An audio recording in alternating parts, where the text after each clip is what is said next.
I'm sure you've discovered my deep and abiding interest in pain. At present, I'm writing the definitive work on the subject. So I want you to be totally honest with me on how the machine makes you feel. This being our first try, I'll use the lowest setting.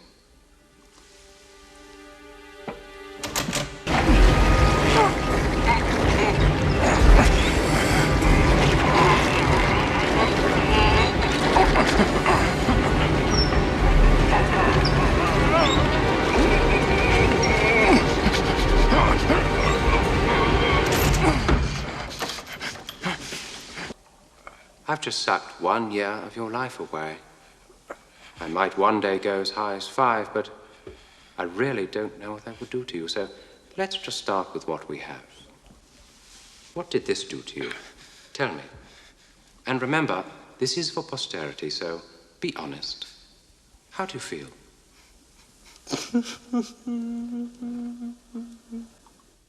Interesting. Yeah, unicorns, what?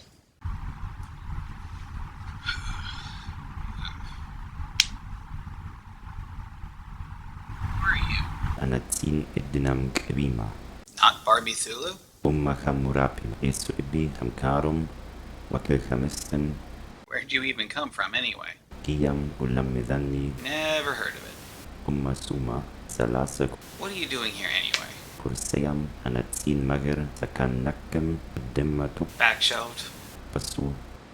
Well, you're welcome to stay around. What happened to the Hamlet? Nasiyakuma istu salas sanatim. What? Itanritsuma sayam ul. Oh, right.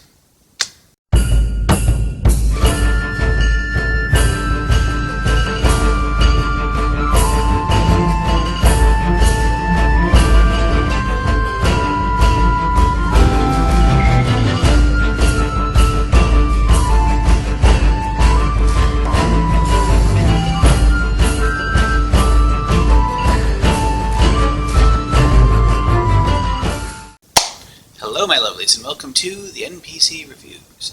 Today we'll be taking a look at... You already saw the title, it's The Last Unicorn. After the pain and bile that was Dragons of Autumn Twilight, I decided to cleanse my palate with something I like. Nadina kiyam ulamidani topasu amurma sayam utsiwatsu. Continuing. So, The Last Unicorn, released in 1982, was a deconstruction of the fairy tale genre and is a Rankin-Bass film. Here come the noses. It's based off the book of the same name by Peter S. Beagle, who also wrote the screenplay for the film. Hopefully that means it all holds together. Interestingly, the creation of the film was held off due to Beagle not liking some of the producers he was originally talking to about getting the film made. He had apparently ended the talks after chatting with their wives. Oh, you don't want to go with my husband. Kiyam ulamidani.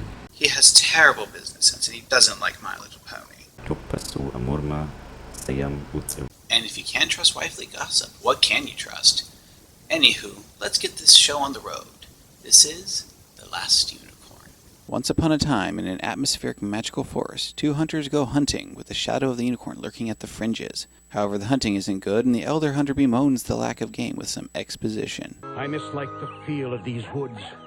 Creatures that live in a unicorn's forest learn a little magic of their own in time, mainly concerned with disappearing. Red is disbelieving, though, and the elder makes his point.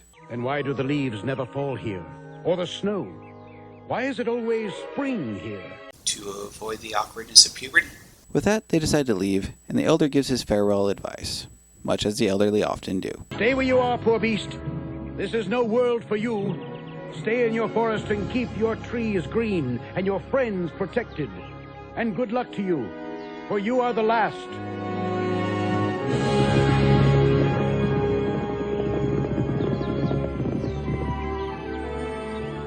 I am the only unicorn there is. The last? And we get the trigger for the story, followed by a folksy rock intro. Woo! It's the last unicorn. I'm alive. The unicorn spends the night monologuing to herself when a butterfly with seemingly out-of-place references comes flapping in. Clay lies still, but blood's a rover. Red Rover, let Charlie come over. The unicorn tries to get some information out of the butterfly, but he bounces from reference to reference. Much like myself. She gives up because... All butterflies know us songs and poetry and anything else they hear. But the butterfly tries... Darmok and Gelad at Tanagra. And does eventually get the exposition out. They passed down all the roads long ago, and the Red Bull ran close behind them and covered their footprints. The Red Bull? What is the Red Bull? His firstling bull has majesty, and his horns are the horns of a wild ox. With them he shall push the unicorns, all of them, to the ends of the earth. Convenient that the butterfly happened to overhear a conversation about that specific set of events. Well, the butterfly bats off and the unicorn ponders to herself. What if they're waiting for me? In need of my help?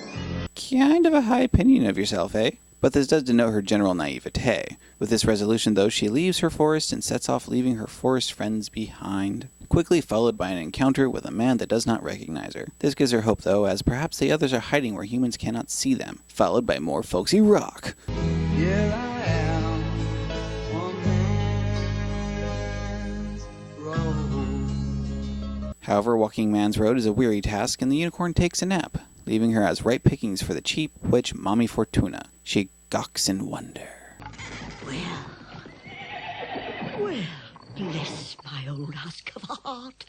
And here I thought I'd seen the last of them. Here we first see Schmendrick, who knows more than he's telling, and Fortuna casts a deep slumber spell on the unicorn, giving her a false horn, and adds her to the carnival. The next day, Schmendrick and the unicorn have a conversation about Fortuna's show. No, she can't turn cream into butter, but she can make a lion look like a manticore to eyes that want to see a manticore. Just as she'd put a false horn on a real unicorn to make them see the unicorn. Irony! And we get a proper introduction to Schmendrick. I am called Schmendrick, the magician. You won't have heard of me. And we find out about the cage at the end. That is the harpy Selena. Yes, the old woman caught her by chance asleep, just as she took you. And Schmendrick skedaddles off while the crowd is taken in by the half-truth of the unicorn. All save one. The siren agitates, but Fortuna manages to put her down, for now, and then gloats to the unicorn. She is unimpressed and states that Fortuna's death is in that cage, but Fortuna takes it well. But she will remember forever that I caught her, that I held her prisoner. So there's my immortality, eh? The unicorn pleads for their freedom, but Fortuna knows the Red Bull and shares this sentiment. But the Red Bull will know you when he sees you, so you are safer here. You should thank me for protecting you. Schmendrick comes and says he'll help, with a little bit of flamboyant emphasis, and attempts to magic open the cage. But he has yet to find the certain something of his magic, and fails. So he uses the keys he sleight of handed from the hunchback. Considering the time pressure, threat of a vicious harpy, and Mommy Fortuna, he probably should have done that first. He frees the unicorn, but Rook chooses that time to wander in, and a fight ensues. Aww, they're hugging! The unicorn, being a chaotic good magical beast of freedom, lets the other attractions out of the cages. Unfortunately, as mentioned, she is a bit naive and frees the siren. Where's Colonel Sanders when you need him? Fortuna takes it well. Not alone! You never could have freed yourselves alone! I held you! And the siren has her vengeance. Yum, yum, yum, yum, yum. Schmendrick wants to run, but the unicorn says otherwise. You must never run from anything immortal. It attracts their attention. Immortals and their funny rules. Right, Mac? They escape. Schmendrick regrets, and the unicorn, while capable of sorrow, but not regret, continues her journey. Schmendrick joins her as his boon, as she cannot give him his wish of being a true magician. So they head off with Schmendrick giving her the scuttlebutt that he has heard about King Haggard and the Red Bull. Making their way to the edge of Haggard's domain, they enter bandit territory, and our magician gets himself captured by outlaws and delivered to Captain Cully, our would-be Robin Hood. Cully invites Schmendrick into the camp, but the camp cook, Molly Grue, is less than pleased. I'll not have it, Cully. Not another mouth to feed. But he is genre-savvy enough to sweet-talk the captain, and even Molly is not above a little bit of flattery. And this lady, don't tell me she must be your faithful and beautiful companion. Maybe he does know. The night's entertainment is brought up, and the band, not wanting to hear about Captain Cully again, opt for a tale of Robin Hood. Cully doesn't like this, however. There is no Robin Hood. Robin Hood is a myth. And Schmendrick, with a little bit of catalyzing unicorn power, let's... Magic do as you will. Bring the image of Robin Hood and company forth. Cully is not amused. Robin Hood is a myth. We are the reality. touching on the main theme again. Molly and most of the men are taken in, however, and give chase, but Smedrick opts to dance instead of run, and Cully and his right-hand man catch him and subsequently tie him to a tree to do something with later. In a fit of frustration, Smedrick brings the tree to life.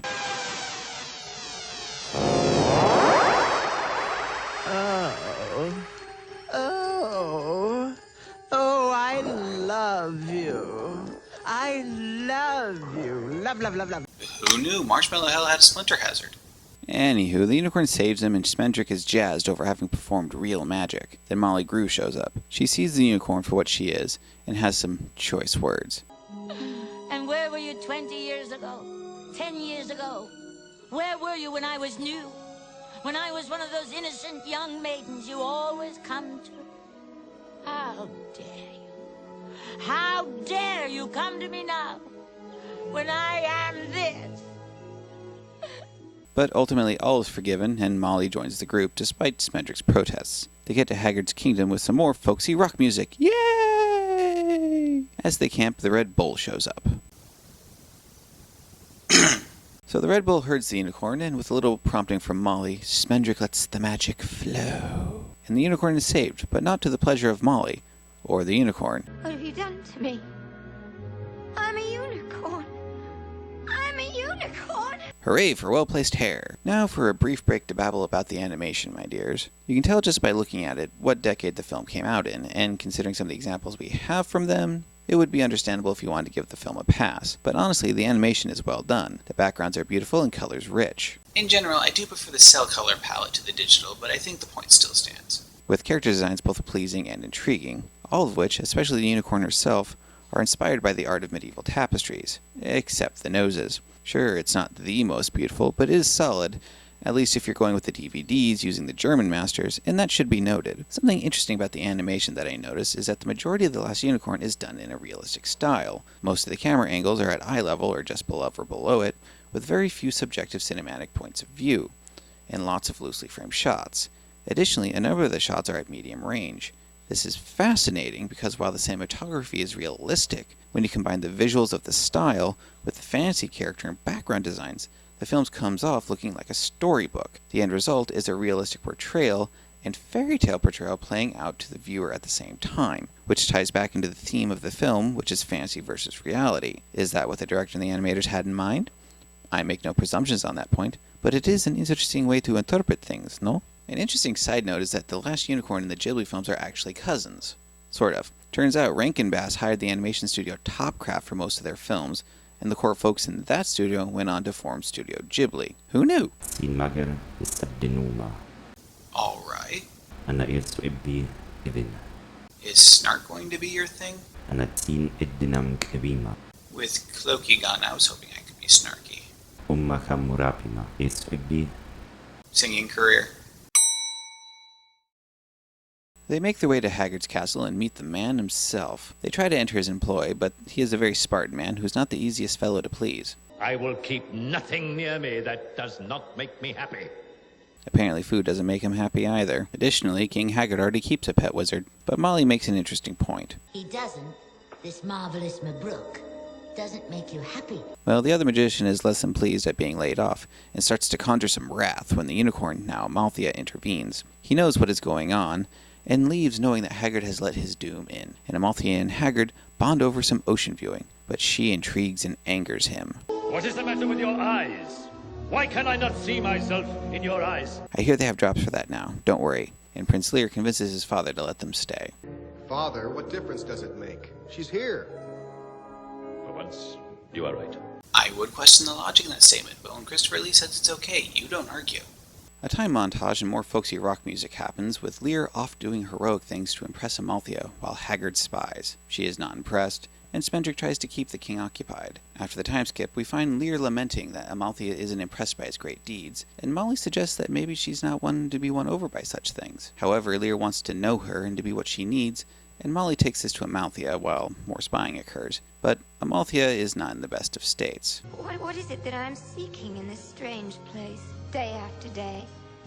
I knew a moment ago, but I've forgotten. And then she starts singing. Now that I'm a woman. Excuse me while I get some gauze for my ears. Anyway, now they have a timer, as Amalthea is forgetting herself and will be lost if they don't find the other unicorns soon. Luckily, a West Country cat has some helpful clues. When the wine drinks itself, when the skull speaks, when the clock strikes the right time, only then will you find the tunnel what leads to the Red Bull's lair. There'll be a trick to it, of course. Love the cat. He's jerking them around, yes, but at least he's honest about it, which is more than what you'll get out of actual cats. So, Amalthea is plagued by her skewing memories, and the prince comforts her at her request, and the romance now begins in earnest, along with another musical number, further losing her unicorn self. Smendrick ponders the cat's word, and Amalthea and Haggard have a heart-to-heart. Do not mock me. I know very well what you have come for, and you know very well that I have them. Try to take them if you can, but do not mock me. Then he reveals his motivation. I like to watch them. They fill me with joy. Each time I see the unicorns, my unicorns, it is like that morning in the woods, and I am truly young in spite of myself. Wait, older man who loves unicorns. King Haggard is a brony! The king attempts to confront Amalthea about her nature, but her eyes are hollow, and he withdraws, biding his time. Then Smendrick comes to comfort her, and hopefully lead her to the other unicorns. Shh, don't cry. I promise you we'll find them. Maybe they're on the other side of your nose. Dang it, Rankin-Bass. After that, our magician, cook, and racially confused equine find the skeleton from the riddle, and it's voiced by... the greatest power the world has ever known. Rene Auberjonois. However, he refuses to help and jerks them around a bit, because... It's so nice to have someone to play with. They have no wine, though, and Smendrick's sleight of hands and bluffs the skeleton, giving it a big, fat placebo. The skeleton then just tells him to go through the clock to reach the Red Bull. They start to make their way, but the skeleton has good eyes. He sees Amalthea's true form and sounds the alarm, calling Haggard. Molly and Amalthea make it through, but Smendrick has a more difficult time. The prince follows, joins the motley with some knowing tension. When Smendrick joins them, and Haggard destroys the clock, forcing them towards the Red Bull. They fill Lyran on the story so far, and still he loves her, and they proceed. But not before a disagreement. Don't let him change me. The Red Bull has no care for human beings. We may walk out past him and get away. And Smendrick has to lay things out. If we do that, all of the unicorns of the world will remain prisoners forever except one, and she will grow old and die. Then let the quest end here. I don't think I could change it back even if you wished it. Marry the prince and live happily ever after. Like Smendrick, the prince knows the truth of the situation. Two fairy tale conclusions in conflict, the lady marrying the prince with a happily ever after, and the rescue of the captured victims. But consider... But what if there isn't a happy ending at all? There are no happy endings, because nothing ends. And Molly and our magician have this exchange when the Red Bull appears. You don't care what happens to her, or to the others, just so you become a real magician at last. You don't care! Well, I wish I didn't! I wish to God I didn't care about anything but my magic, but I do! I do.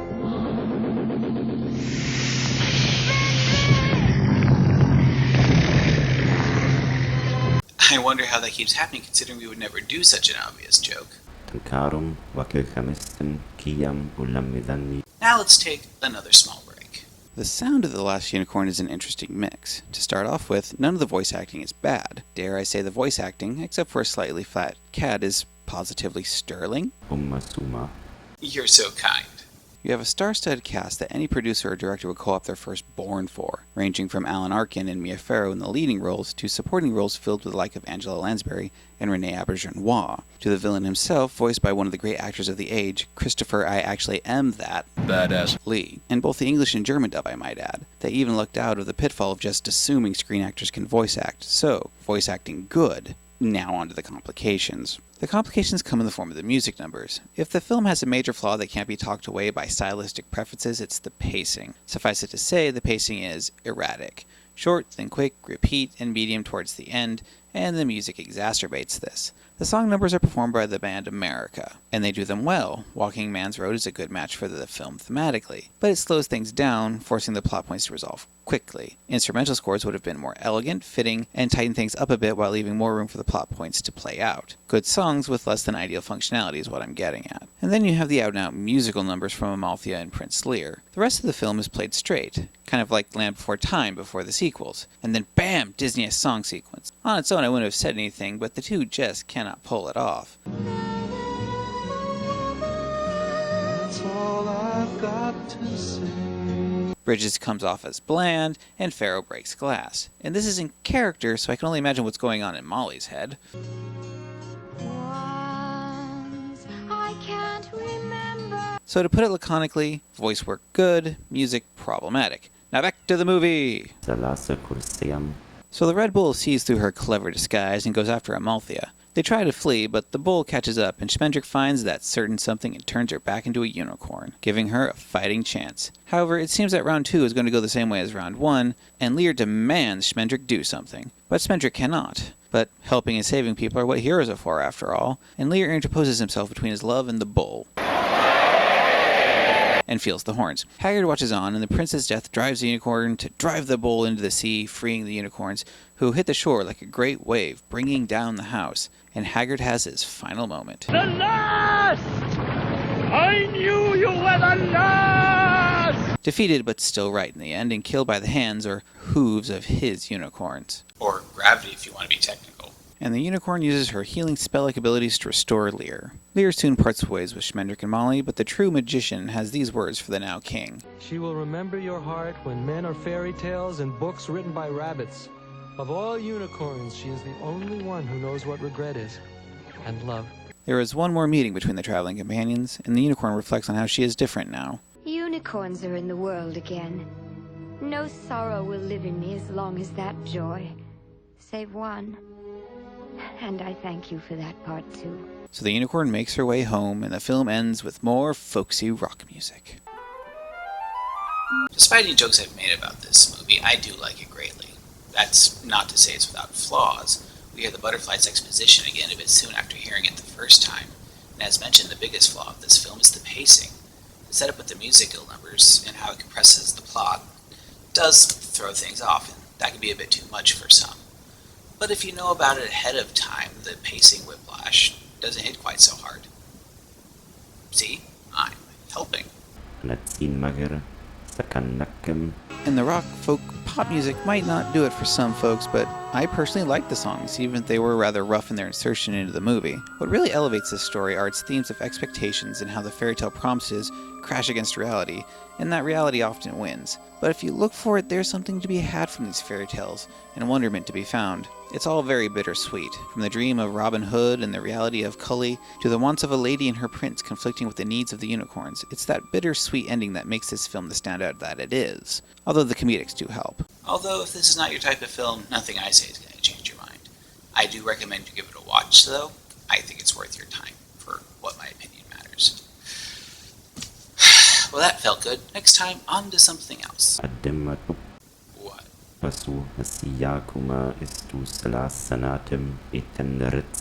touching that. Not touching that. Video over. Until next time, my lovelies, fare thee well.